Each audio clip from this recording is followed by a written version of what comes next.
Welcome back, everybody, to Context for Chaos. This is part 4 of Mark Horn's 2023 interview. Enjoy.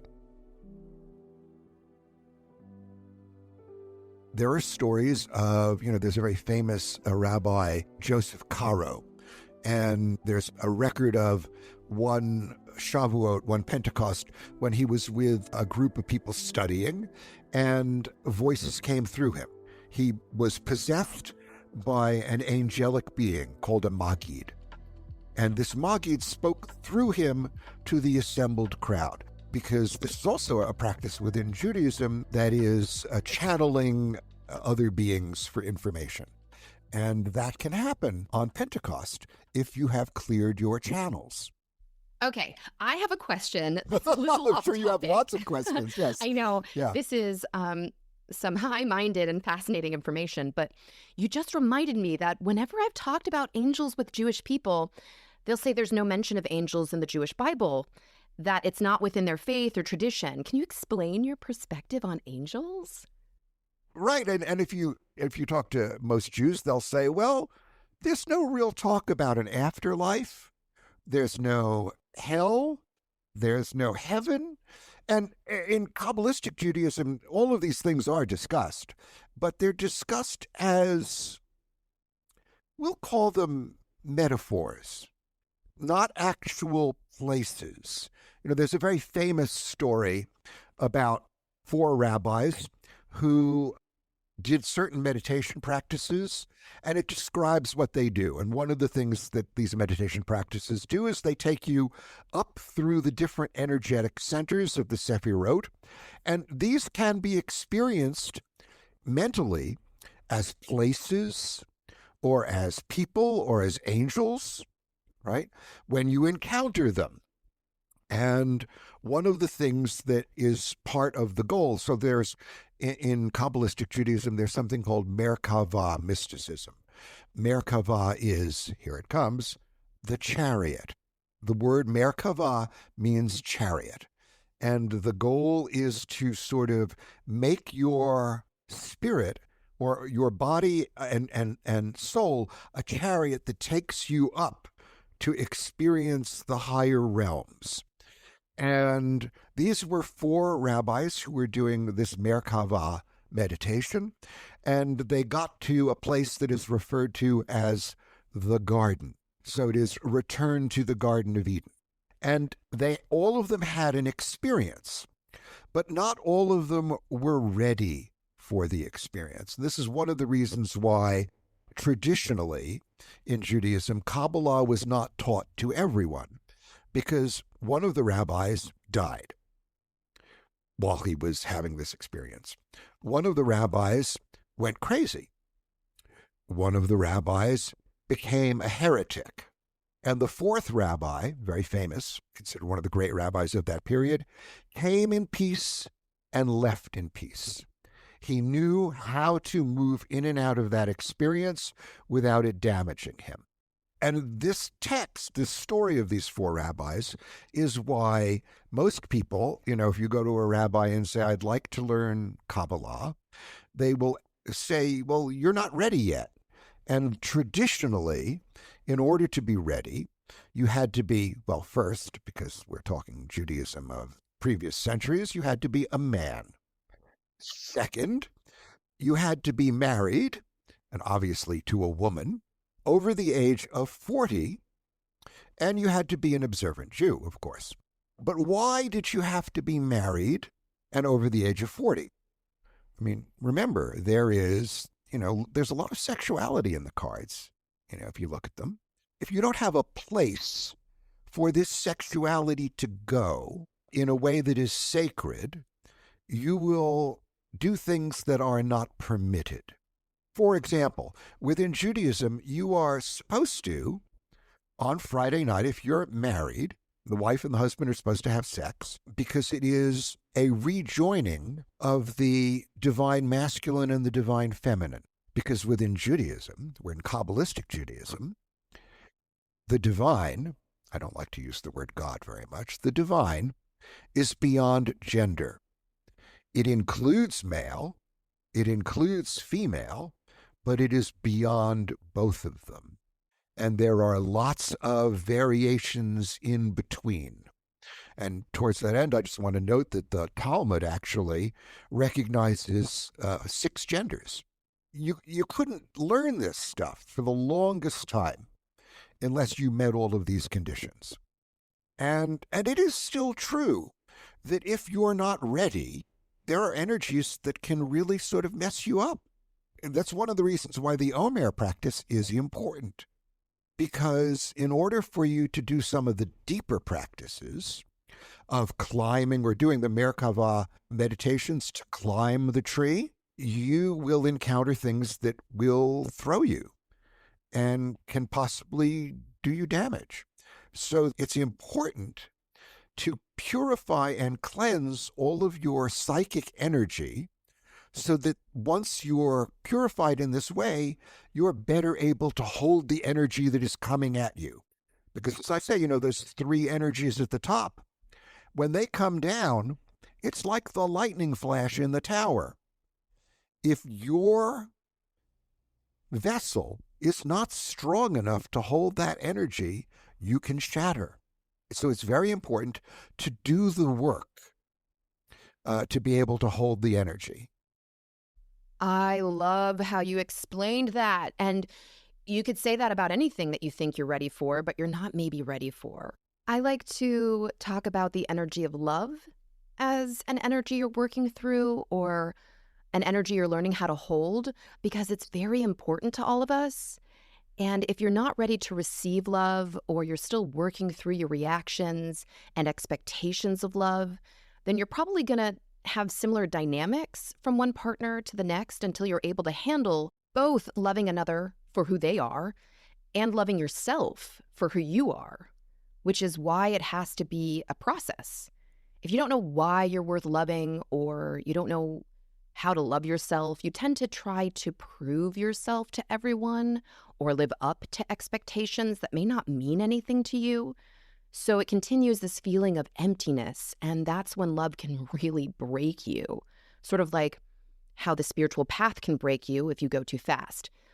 And also, what you're talking about kind of sounds like Kundalini a little bit in a way, Yes, right? yes. Yeah, Kundalini clears out every chakra in order to prepare yourself for spiritual growth. Yes.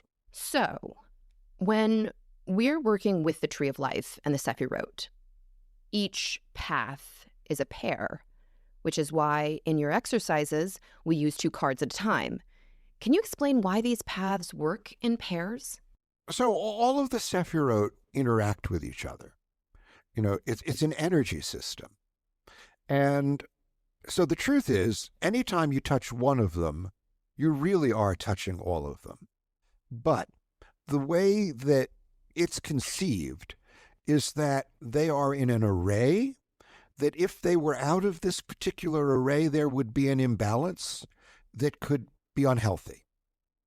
And so what you want to do is restore the balance between the energies. So each day you're working with 2 of the energies, which are in a kind of a balance, and you're looking at in your life where these energies are out of balance and working to restore that balance by becoming aware of it and meditating on it. Yeah, that makes a lot of sense. I went through a very difficult time in my life over many years, and I think I was going through what I've read is called Kundalini syndrome, where the process of Kundalini, where your chakras start to clear out, but they're clearing out without your knowledge or necessarily your participation, meaning I didn't know what was happening. I felt crazy, and I kept making choices that would, now I can see looking back, were moving me along a spiritual path. And eventually I became much more healthy. But if I could do that again, I think I'd opt into consciously moving through those spaces or have someone or some text help me move through it. And you need a guide, and it's important to have a guide. It really is. It's one of the reasons why in writing the book, I tried to write each day as a guide, because most people won't have access to someone who has done this. So it's not merely saying, here's how you do it. I show how I've done it and the things that can come up so that it helps people uh, um, a cookbook that and at least from all of the Amazon reviews, I can see that a lot of people. And there's actually a group of people in Albuquerque. It's more than Albuquerque now, but there's a tarot meetup group in Albuquerque, the Albuquerque Tarot Tribe. Great group of people run by Cheryl Ryder, and they meet every week. But every Passover for the last 4 years now, they have used my book and met weekly to do this work. So they do the work individually on a daily basis, and then once a week they come together and talk about how it's working for them. And so they become each other's guides. And I've been there at the start, and I'm almost always there at the end to hear what they've experienced. And it is always profound. And I'm so grateful that they invite me because, I come away feeling like, writing this book, everybody had it in life. Part of my mission was to go to Japan, obviously, but part of my mission was this book because it has helped people in ways that I never would have imagined. So my gratitude to be able to actually see people go through the process and see their progress and their transformation is just such a gift. That's wonderful that you get to see firsthand and continually how your book has affected people. If you want to take a journey into yourself in a way that's guided, like you said, this book really helps you do that, whether you're Jewish or not, which is why I love that in your book, you're very clear. It's just 50 days, and you give us different ways that we can go about that, consecutive or not. I say, I tell people if you can only do once a week, then, do it once a week. And it will take, 49, 50 weeks, but do it once a week, right? But don't skip a stage, don't skip a two-card combination, because the goal is to work with all the energies. And so if you leave something out, that's where you're going to get hung up later. Yes. So now let's talk about these energies when it comes to the different suits, because you attached a name or a world to each suit. The first, which corresponds to Atzilut, Atzilut is which is wands. the suit of wands, right? Can you describe that word and how it translates to wands? Well, it's actually it's traditional. If you look at all of the writing on Kabbalah and tarot, those correspondences have been made. And the reason is that the suit of wands is most connected to spirit. It is sort of the highest, as it were, because it's also connected to fire.